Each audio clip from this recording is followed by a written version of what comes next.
Hi, everybody. Well, I hope you are enjoying psychological disorders. That's sort of an oxymoron. I know that people that have psychological disorders certainly don't enjoy them, but it is kind of fun to learn about these and to start to recognize symptoms that we see in other people. If this has made you more curious about why people act the way they do or why they do things that they do, I would suggest that you go to the DSM-5 online. You can look anything up. It is full of the most incredible stuff you would ever want to read about. In fact, some things may be just too creepy to read about. But, it's everything from childhood disorders to sexual disorders to alcoholism to drug addiction, right on down to urination and defecation disorders. Uh, Eating disorders are in there too, and all the anxiety and depression disorders are in there. So it's really, I like to read it for fun, but you're not me, so I understand that. When I have to deal with someone who acts differently than I expect them to act, when they don't act whatever my idea of normal is, I'm just like you. I get frustrated. I may get angry. I start applying labels to their behavior or labels according to them. And I'm not doing any of us any good when I do that. But when I figure out what's going on, why they act the way they do, perhaps I'll have more empathy. Maybe I will try to be more helpful to them than just labeling them a pain in my butt. I take it less personally because I understand that they see the world differently than the rest of us do. And they certainly see the world differently than I do. And I know that what I consider normal and what my normal is may not be the same as yours. But it doesn't mean that they or I or you are trying to aggravate the people around us by thinking about things the way we do. We just are put together the way we are, and change is very, very, very difficult. So it helps me not take it personally, and it helps me maybe be some help, some understanding to them. And you know what? There are people I just don't like to be around. I understand that they're fine. I give them all the rights that anybody else has. I just don't really want to spend my time with them. I'm not real big on people that are narcissistic, that have those inflated egos, that always want to be patted on the back and they're better than everybody else and they blow themselves up like a big balloon. I just don't have much tolerance for that. I don't have much tolerance for sociopaths, people who con and use and manipulate. And I've got one of those in my family. And I still have to interact with that person. But just like the book says, those tendencies have seemed to diminish as this person has gotten older. I'm not big on drama queens and kings.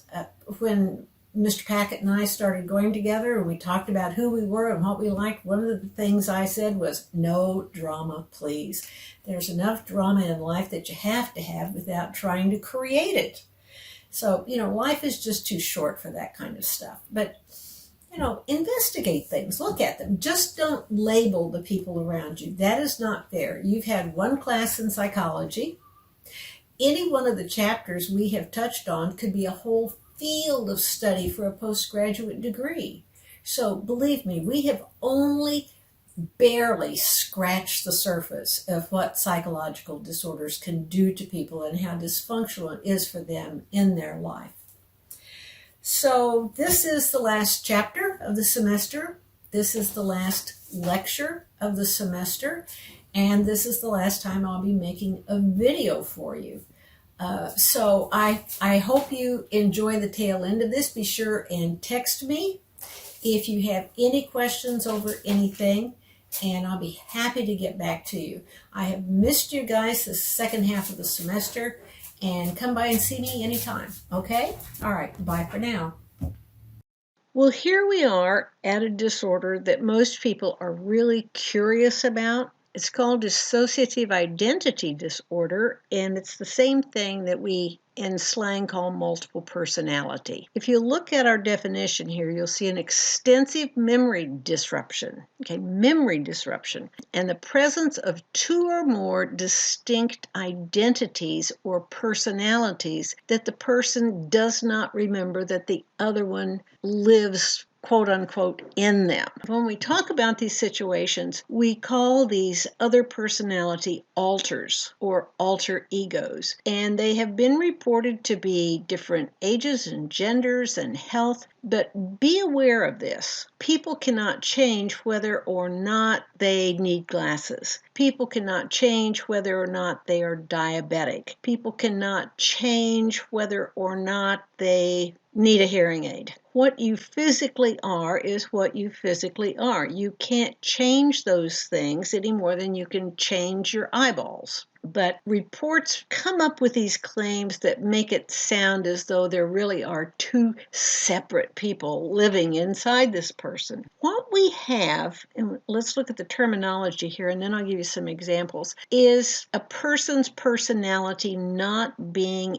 integrated. That means that the person cannot accept some of the things in their personality, and so they dream up unconsciously another person to have these character traits, and when they use those character traits, they're one person, and when they use the other set of character traits, they're somebody else. And they seem to have a form of amnesia and not recall the events that occurred. Well, of course, if you're nicey nice and you suddenly switch into a person who's not so nice, you don't want to remember that. So there's some suppression going on there. Usually, people that have dissociative identity disorder, this isn't the only thing that's wrong with them. Many times they've been seeing a psychiatrist or a psychologist to talk about other situations in their life which are diagnosable, mental disorder, psychological disorders. So they're not the most stable people in the whole world to deal with. Professionally, not all mental health professionals are convinced this is genuine. I understand that people are not accepting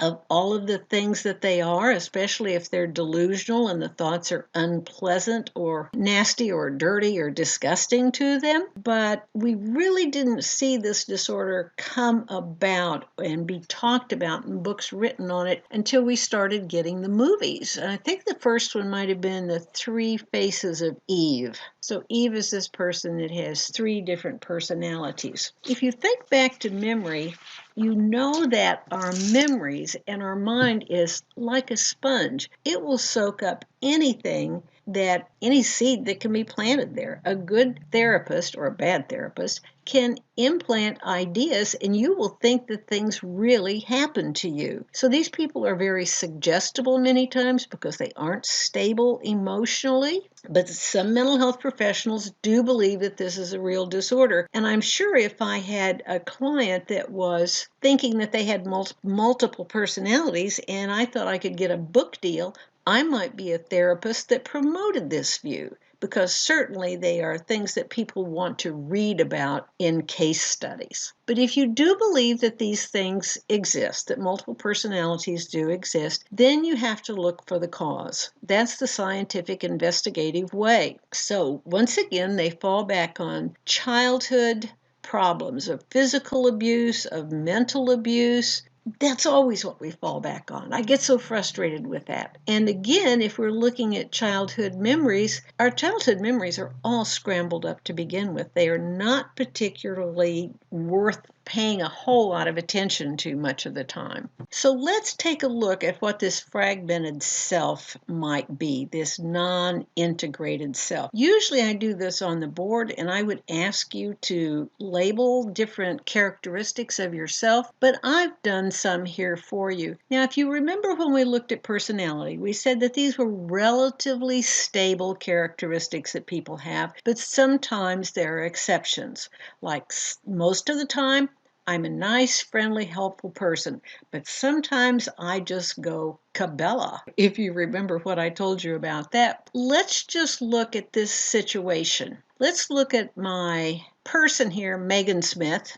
the sister to Casey Smith. And we'll say that these people are clients in therapy. Megan's a junior at UMKC. She wants to be a nurse. She's a perfectly nice person. And generally, she is generous and thoughtful, trustworthy, hardworking, good to be around. She's a person of faith. She likes people. She's a loyal, good friend. She's careful with her money. She's truthful and honest, and really honest. Okay. So those are the typical characteristics that she has. But sometimes, rather than being generous, she's selfish. Sometimes, rather than being thoughtful, she doesn't care. Sometimes, rather than being trustworthy and faithful, she's not. She's a cheater. Nice to be around? Sometimes she's a real pain in the fanny. Well, depending on how we are brought up, depending on how we have been conditioned with positive, negative reinforcers and punishments, we do not accept things about ourselves very well sometimes.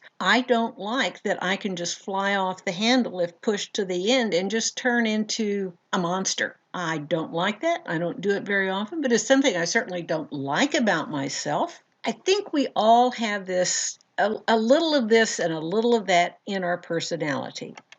Here we are with our client that's a Maple Woods student. Casey has several problems emotionally. She has dependent personality disorder. She's OCD and she's neurotic. And neurotic just means that you just think the sky's going to fall in all the time. Something's always wrong. Well, she wants to be nice Nancy. She does things that make her nice Nancy. She delivers meals on wheels, calls her mom every day, feeds the stray cats, likes to wear pretty clothes, eats only organic vegetables. Okay, she is just super, super nice. And then she has that really studious side that maybe she shows other people that she wants to impress. She always goes to work 20 minutes early. Has dinner with her family every Sunday. I call her Linda the librarian.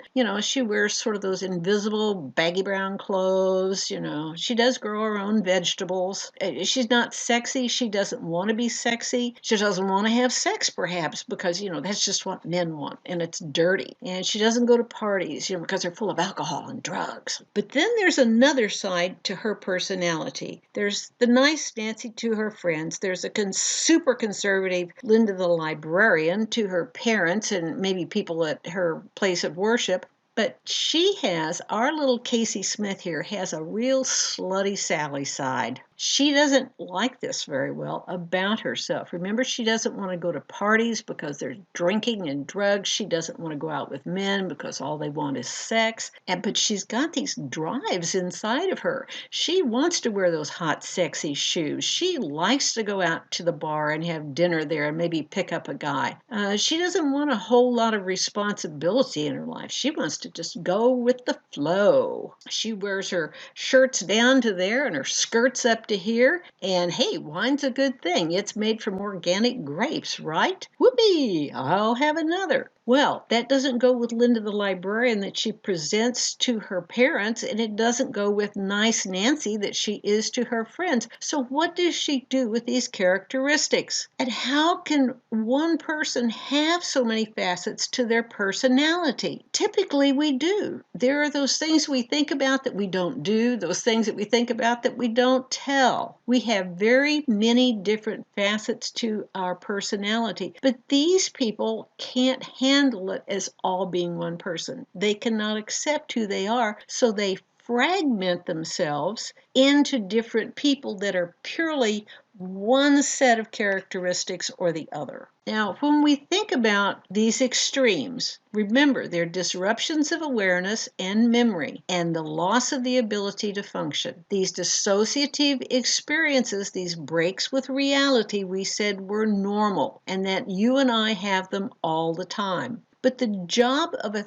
therapist is to help integrate all of these facets of personality back into a whole functioning person where you can accept all the different sides of yourself. Now, you're dealing with people that have other diagnosable mental psychological disorders as well. You add this to the mix and you've got a real mess on your hands if you're a therapist, quite honestly. There's no medication for it. There's no tried and true, we know this is the cause of it. It just is what it is. Another disorder, this is not on your exam, but I thought you might like to know about it because it's so common in the world today, and that is passive-aggressive disorder. Passive-aggressive disorder is also called negativistic personality disorder. And let's look at the definition. A pervasive pattern of negativistic attitudes, that means negative attitudes, and passive resistance to the demands for adequate performance of both social and occupational situations. Okay, when we say a pervasive pattern, that means that it's going to soak into every part of your life. These negative attitudes and the resistance to meet the requirements of whatever situation you find yourself in, whether it's your job or your personal relationship with your significant other, with your parents. These people just set up a wall to live behind. And we'll talk about some specifics of it. But first of all, let's look at when it sets in. Early adulthood onset most of the time. In children, it's called oppositional defiant disorder. We don't say that they're passive aggressive or negativistic. Oppositional defiant disorder, just like we don't say they're future psychopaths in the making. We have a different label for them when they're children. Some people that are depressed do seem to be kind of oppositional, but this is when it's not due to depression, it's not due to dysthemic disorder, it's not due to bipolar disorder. It is a way of acting toward others and acting in the world that is alone and by itself. So one of the things we see in both work and social functioning is procrastination. You may have somebody that works for you and you say to them, I need that report on my desk tomorrow by 10. And 10:30 comes tomorrow and you call them into your office and say, hey, where's my report? And they go, oh gosh, I forgot. I didn't get that done in time. Excuses, excuses, excuses. They just don't take ownership of it and carry it through. They procrastinate. You might say something as simple as, honey, could you carry that heavy thing down to the basement for me? Yeah. I'll get to it. And 3 days later, it's still sitting there by the stairs. And you say, honey, could you please take that to, don't nag me. It's always your fault that they're upset about the procrastination. Very difficult to live with sometimes. So if we look at the DSM, we see that in order to diagnose passive-aggressive disorder, personality disorder, you have to have 4 or more of the following symptoms. Passive resistance, they're not going to fight. They're just not going to do it. They have a lot of complaints of being misunderstood and underappreciated. They can be sullen and argumentative. You don't always know when. They don't like authority. They unreasonably criticize authority. They scorn authority. The boss is always wrong. The law is always wrong. The landlord's always wrong. You're always wrong. They have a tendency to express envy and resentment toward people that are more fortunate than they. So they got a C on the test and somebody else got an A on the test. Well, they didn't really earn that. Miss Packett just likes them better. There's always that going on with them, and it goes on into jobs as well. They didn't get the promotion, not because they weren't ready for the promotion, but because the boss doesn't like them. They have a tendency to exaggerate and complain about things. You say, oh gosh, my grandma died over the weekend. And they go, well, my grandma died too, and my cat died the same week. They'll best you. They'll make it about themselves, not about you. And they just alternate between this hostile defiance and contrition. And contrition means, I'm sorry.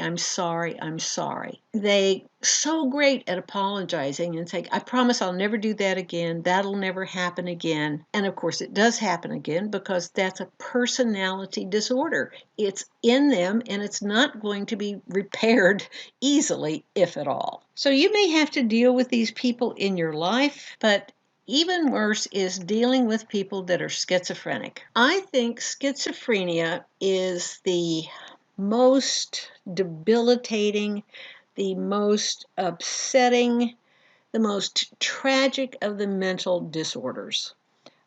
There are things that are much more weird, but there's nothing that's really as debilitating many times in a person's life as being a sufferer from schizophrenia. They have a different reality than you and I do. Let's look at the definition here. The ability to function is impaired by severely distorted beliefs, perceptions, and the thought process. But when we say beliefs, I might say, I believe that you're an alien. Okay? And I perceive that your phone is a device for you to call the mothership. What's going on is I don't have the ability to think logically. I don't even have the ability to plan my day. My brain is not functioning correctly. It's like a motor. And if the motor in your car isn't functioning properly, you're not going anywhere. And these people's brains aren't functioning at a way that allows them to plan to have a life that's like yours and mine. Let's look at some of the symptoms, okay? There's positive and negative, and this does not mean good and bad. This means things that are added to personality or things that are taken away from personality. When we talk about positive symptoms, we're talking about delusions and hallucinations, basically. And as well as disorganized thoughts and speech and behavior. It's just the world doesn't make sense to them, and their world doesn't make sense to us. Now, delusions are things that you believe that can't be true. All right? You don't see them, you don't hear them, but they're things you think. If I think that you are an alien, if I think that aliens are floating around in the sky above me and I have to wear my aluminum hat to keep them from eating up my brain, that's a delusion. If I think I'm Joan of Arc, that's a delusion. If you think you're Jesus Christ or Mohammed, that is a delusion. Now, hallucinations are a whole different thing. Hallucinations are either auditory or visual or both. If you hear things but you don't see things, that's an auditory hallucination. If you see things that aren't there, that's a visual hallucination. And many times people have both. They have their imaginary friend that they can see and hear. And many times the messages that they hear from the auditory hallucination are dangerous to them and sometimes dangerous to others, but they're usually bizarre. So they just have this disorganized speech and behavior, and they're just odd to be around. Families basically throw them out many times because they just can't deal with them anymore. Then there's negative symptoms, and these are things that are taken away from a normal personality. Motivation, emotional expressiveness, even the ability to speak. When people don't speak, they don't show emotional expressions, they have no motivation. We use the term catatonic for them. So this is something that they can flip back and forth to, negative symptoms as well as positive symptoms. Sometimes if they feel like they're being harassed or pressured or pushed, they will just shut down and stop communicating, stop doing anything. And they say, well, they've gone into a catatonic state. I think schizophrenia is the most debilitating, the most upsetting, the most tragic of the mental disorders. There are things that are much more weird, but there's nothing that's really as debilitating many times in a person's life as being a sufferer from schizophrenia. They have a different reality than you and I do. Let's look at the definition here. The ability to function is impaired by severely distorted beliefs, perceptions, and the thought process. But when we say beliefs, I might say, I believe that you're an alien, and I perceive that your phone is a device for you to call the mothership. What's going on is I don't have the ability to think logically. I don't even have the ability to plan my day. My brain is not functioning correctly. It's like a motor. And if the motor in your car isn't functioning properly, you're not going anywhere. And these people's brains aren't functioning at a way that allows them to plan to have a life that's like yours and mine.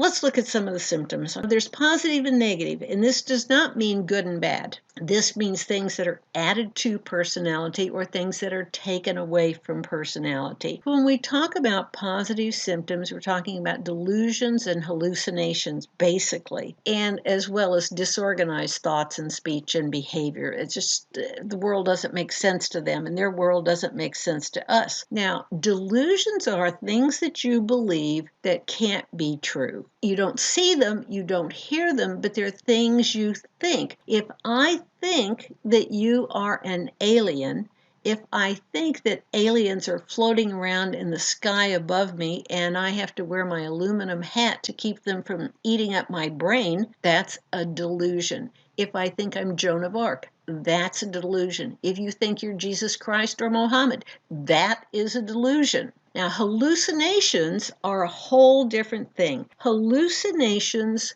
are either auditory or visual or both. If you hear things but you don't see things, that's an auditory hallucination. If you see things that aren't there, that's a visual hallucination. And many times people have both. They have their imaginary friend that they can see and hear. And many times the messages that they hear from the auditory hallucination are dangerous to them and sometimes dangerous to others, but they're usually bizarre. So they just have this disorganized speech and behavior, and they're just odd to be around. Families basically throw them out many times because they just can't deal with them anymore. Then there's negative symptoms, and these are things that are taken away from a normal personality. Motivation, emotional expressiveness, even the ability to speak. When people don't speak, they don't show emotional expressions, they have no motivation. We use the term catatonic for them. So this is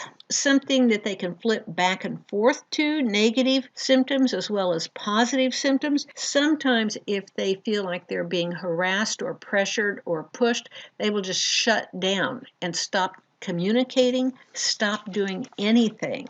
And say, well, they've gone into a catatonic state. So with these hallucinations, they've done PET scans. They're trying to figure out through neuroscience what is going on in the brain. And we know that the frontal lobes of your brain, back from that chapter we had at the beginning of the semester, is where you organize and plan and process your thoughts. That's the part of your brain that's logical and rational. And there are significant losses of brain cells in this area sometimes, or malformations in the brain sometimes. Let's look again at these positive symptoms and the delusions and the different kinds of delusions. One of the kinds of delusions that they have are delusions of reference. Now, if I tell you that I live in New York City, that I'm in New York City right now, that's a delusion of reference. I don't know where I am, and what I think is wrong. All right. If I think that this is my car and that I get to drive this, that could be a delusion of reference because in all actuality, it's your car. Delusions of grandeur, we're all kind of aware of what this is. These are the people that think they're bigger, better. It's like narcissism on steroids. They may think that they're even royalty. They may think that they're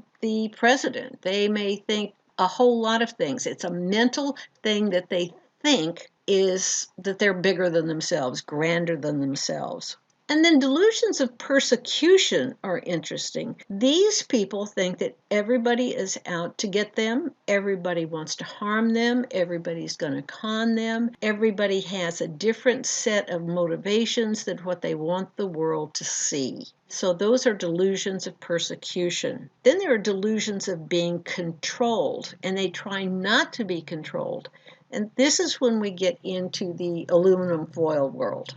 Aliens trying to control them, the government trying to control them, waves coming out of the TV that are designed to control them. Remember, these are beliefs that are magical. They can't happen. They're not possible. I don't think that I'm being controlled by waves coming out of my TV, although I do get angry sometimes when I watch things. And hallucinations, remember, auditory and visual, and these go to even the sensations that they think they feel, and their thinking and their speech. It's very choppy. It doesn't make sense. And then there's the Jerusalem syndrome. And this is when they think that they are characters from history or characters from fiction even that are religious in nature. That's why we have lots of Joan of Arcs, why we have Jesuses and Moses and Mohammeds and different people that are recorded in history or in books that are religious figures. So I don't know what happens if you've got 3 Jesuses and 2 Joan of Arcs in the same mental health office or not, but it sounds like it would be confusing to me, let alone to them. Now, with those negative symptoms, you're likely to have what's called a flat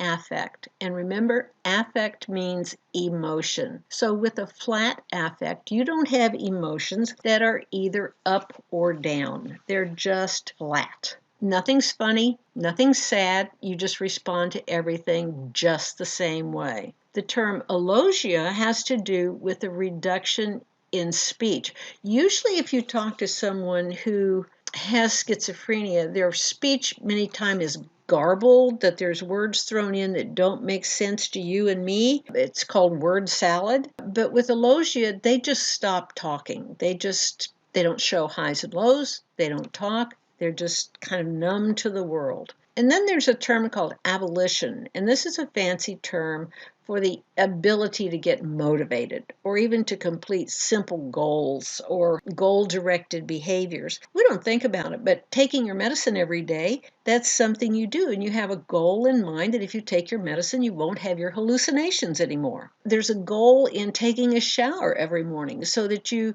don't get smelly and stinky and gross and people don't want to be around you. Even those simple things are goal-directed behaviors, and you have to remind these folks to take their shower. You have to make sure they took their medicine. Sometimes they do go off their medicine on purpose because the side effects to the medications can be so awful. So you have these different types of schizophrenia. It's not everyone who's schizophrenic has every symptoms, and there are entirely different types of schizophrenia. There is the paranoid type. The paranoid type, they think everybody's out to get them. Remember? The boss is out to get them, you're out to get them, everybody wants to cheat them, everybody wants to take control of their world and use them up. But other than this paranoia, they don't have any other cognitive impairments. They can work, they remember history, geometry, and they can still do all the regular things they do. And many times they are able to have some kind of employment. They just have this overpowering sense of the world is out to get them. And that is a distinct kind of paranoia that therapists see. There are people that typically have the catatonic symptoms much of the time or even all the time. And so that's a type. Some people can go back and forth between these, but catatonic means no emotion, no motivation, just basically sit in the chair. Then there's the disorganized type. This is no fun either. The disorganized type, you can have behaviors, you can have flat affect, you can have some paranoid delusions going on there. It's just disorganized. And then there's undifferentiated type, and this is, you just can't really put them into a category. Their world is so scrambled, it's like putting eggs into a bowl and whisking them. You just can't separate the yolks from the whites anymore. It's just terrible for these people. And we do see differences in types. Well, how many people have schizophrenia? And is it male or female? And when do you come down with this? And why does it happen? Typically, the onset of schizophrenia for men occurs in the late teens. And people used to think that it was brought on by the stress of going into the military or going away to college or the stress of taking on new jobs. See, it hits about the time you finish high school. So if you go off to college and you're having problems with these things, then the new friends you have don't know how you were before. It may be the end of the semester when you don't take your finals, when you just sort of wander off into the other world of your head. People go, what is wrong? And so you see these symptoms come up then. It's not really a function of school or job or the military, although the stress may have a little bit to do with it. Now, ladies, you and I are particularly unlucky. For women, it typically sets in the late 20s. Think about it. By your late 20s, you may have finished your education. You may have a couple of degrees under your belt. You may have married. You may even have children. And suddenly your reality starts to fade, and these delusions and hallucinations and odd behaviors come into your life. And 1% of the population can have schizophrenia either all the time or part of the time. We have 330 million people just in the United States alone. 1% of that's a whole lot of people that are running around with schizophrenic characteristics. And it's so hard to see people and say, what's going on with them, because the variations of the symptoms are so bizarre. See the picture here on the right in your slide? This is a picture that someone suffering from schizophrenia painted, that they tried to describe what it was like to live in a schizophrenic mind. It just blows me away. I think it's very interesting, but can you imagine feeling like that? Like you're hooked up to controls, like your mind is being controlled. Even the inside of you is controlled by something else. Very bizarre, very bizarre. So with this 1% that have schizophrenia, sometimes people will have a dissociative event. They lose track of reality. They behave in peculiar ways for an extended period of time, and they recover. And they never have one of these dissociative events again. They lost contact with the real world. They were there for a while and they came back, just like going to Europe on a vacation, and it never returns. Now, some people, about a quarter of the people that have this, have reoccurring episodes. So you have today you're normal, next week you're normal, maybe even next fall you're normal. And then long about wintertime, you have another bout with dissociative events where you lose track of reality, and maybe you're gone into your illness for weeks and then you come back. There used to be situations where people were put into mental institutions, so they might be there and then they would come home and be normal for a while, and then they'd lose track again and they'd be back to the mental institution. Can you imagine what it would be like to be married to this person, or have this person that's going in and out of reality be a parent, let alone an employee or a friend or a sister or a brother? It just tears their life to shreds, and the people around them as well. Now, the other 50%, they develop the mental illness and they have severe impairment. They have severe loss of reality in their life, and typically they don't come out of it. They don't come back. They are just lost to that. They have brain malfunction, misshapen cortex. They have those vesicles we talked about in the brain that are just not normal, not normal. And we can see it on scans, and we can. So what causes this? Oh my gosh. Well, we don't really know. We could say, well, if your brain looks like this on the scan, odds are you're going to be schizophrenic, but not all schizophrenics have brains that show up on the brain scan to be significantly different than yours and mine. Some do have significant difference, but not always. So they look at twins. They do twin studies, and what they want to find are identical twins as well as fraternal twins. And if you have an identical twin that is schizophrenic, you have a 50-50 chance of being schizophrenic also. Much, much higher than with fraternal siblings who are just like the general population. It does seem to run in families. It can be hereditary, but you don't have that 50-50 chance. It's much lower than that. And then they look at, well, what could be possibly a genetic mutation? And there's some evidence that indicates that older fathers have more schizophrenic children than younger fathers. So what's happening perhaps are the sperm are not as healthy, they're older, they're defective in some way, and it results in these birth defects that lead to schizophrenia. But no theory at all explains all of it, and certainly not the heredity or the bad sperm theories.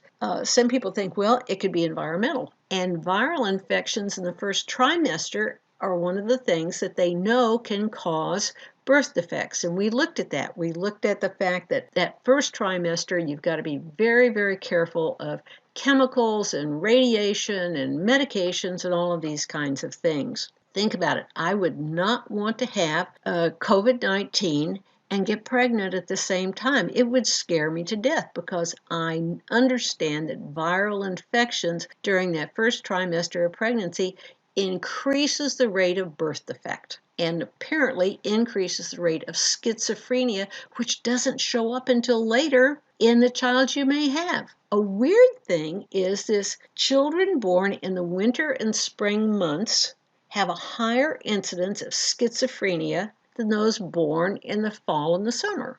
Of course, this has to do with when you're conceived, probably, I guess. I don't know how the weather would have anything to do with it, but statistically, there's a difference. So I think I said vesicles a while ago, I meant ventricles. Ventricles are those like lakes of water that are in your brain. It's the spinal fluid, it's the same thing. It's the fluid that's in your brain that cushions your brain, and also the gray matter in your brain. The gray matter may be deteriorated. The ventricles may be enlarged. These are things we see on the scans. And then there's the dopamine situation. Now remember, people with Parkinson's disease have less dopamine than what their body needs to function on. And many times people with schizophrenia have too much dopamine. Gee, which do I want, Parkinson's or schizophrenia? Well, to tell you the truth, I don't really want either one. My dopamine production and the way my body metabolizes it is something that's really important to me. And there are medications that can change the levels of dopamine. Then there's the old theory of unhealthy families, that parents, especially mothers, act as a catalyst for schizophrenia. They thought that if there was one child in the family, we'll say that's schizophrenic, you take that child out of the family dynamic, and this poisonous mother is going to turn one of the other children into a victim of schizophrenia. They are, in some ways, the scapegoat for the family. That's pretty much been thrown out, but it's one of the reasons that people get very hyper when you say, well, we're looking for the cause of schizophrenia. I personally don't want to be to blame for my grown children's mental illness. It's hard enough just trying to rear children that end up happy souls in the world without worrying about how ill can they be, how dysfunctional can they be. When does your responsibility to take care of this person end? With schizophrenics, you come down in the late teens, you may never come back from this. Are your parents going to be responsible for you forever? Probably not. Now, you will encounter schizophrenics. If you go to an area, maybe downtown, where there are a number of homeless people, and we have a lot of homeless people in Kansas City, you may encounter a person with schizophrenia. They may come up to you and want to panhandle a buck or two, or ask you for a cigarette, or need a handout of some sort. And I will admit that the way they walk is frequently not the way you and I walk. They have a jerky walk, or they have tics, a little twitch here and a jerk there. They can be pretty odd, but they can't help this. It goes back to the dopamine situation, and dopamine has to do with movement. So I just always try to help them out. Back when I smoked, I'd give them cigarettes. I'd give them the rest of my pack of cigarettes, because remember, people with mental disorders smoke more to self-medicate than people who don't have mental disorders. I used to, when I worked downtown, I always kept some $1 bills in my purse, so I could, pull out a couple of bucks and give to somebody, and they could go eat. Or maybe I'd even go in and buy sandwiches or something and bring them back out. I think we have to help take care of these people. Society has let them down. There's really no place for them to go now. And even their medication, which may leave them like zombies, is hard to get. You're homeless, we'll say. It takes money to get on the bus to go to a clinic where they might give you 2 or 3 days worth of your medication. They're not going to give you more than that because you're going to lose it, or you're going to get mugged, or somehow it would just be silly to give you a month's supply of medication. You're living on the street. That's not going to work for you. And so how do people who can't plan, that can't even remember to brush their teeth or take a shower or eat their breakfast, how can they be expected to come up with the money to get on the bus and go across town to a clinic? There's just so little help for them in society now. And while I don't like people locked up and warehoused, many people with mental disorders do need a care situation. Well, here we are at the end of all of this. Or maybe it's just the beginning. Maybe you like psychology so much that you want to investigate it, even if you don't want to work in the field. And it's hard to make a good living working in the field, quite honestly. But you can use psychology everywhere you go. Remember, I've said if you're on a deserted island, you're still going to be thinking your own thoughts and figuring out why you're the way you are or why you want to do the things you want to do.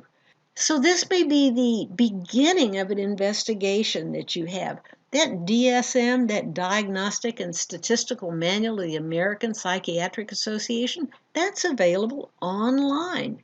You can go to it and look characteristics up and symptoms up to your heart's content. My only warning is don't label yourself and don't label other people. Because you don't have a degree, you've got a book that may create an interest in you or even help you answer some questions, but it's not going to make you a psychiatrist or a psychologist, okay? But it is fun to look up things. Well, last but not least, I want to thank you all for hanging in. This has been just the strangest semester I've ever taught in 20 years of teaching. I appreciate so much those of you who have kept in communication with me, those who have participated, those who have studied. You signed up for classes, seated classes with a professor at the front of the room, and that is not what you've gotten. But I do hope you feel that you've been cared about and that your education is important to me. All right, when we all get back to school, pop in and see me sometime, say hi, and let me know what's going on in your life. And until then, this is our last lecture. There's just a couple of tests left. Okay, bye now.